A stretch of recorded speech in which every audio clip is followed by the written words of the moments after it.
नमस्कार झेंडूंनो. आज तुमच्या या मित्राने एक भयंकर मोठा विचार केला. नवीन मधमाशीच्या आकाराचा मोल्ड आणलाय तर म्हटलं एकदम फॅन्सी आणि भारी डिझाईनचा साबण बनवूया. विचार केला साबण इतका भारी दिसेल की घरचे खुश होऊन माझं कौतुकच करतील.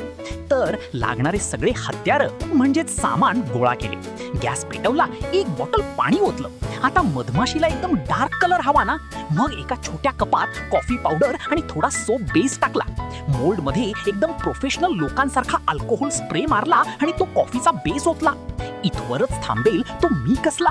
मग पपया सोप बेस वितळवला, त्यात टाकलं व्हिटॅमिन ई आणि ग्लिसरीन आणि त्यावर लॅव्हेंडर सोप बेस वितळवून लॅव्हेंडर ऑइल पण ओतलं.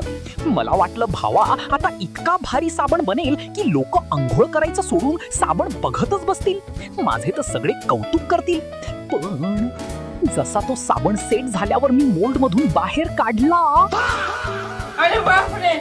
माझ्या घरच्यांनी तो साबण बघितला आणि लांबूनच मला आणि त्या साबणाला आशीर्वाद दिला.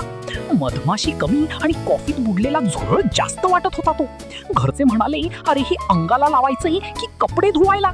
म्हणूनच आपल्या पूर्वजांनी अचूक लिहून ठेवलंय, अति शहाणा त्याचा नाकात शिंगदाणा.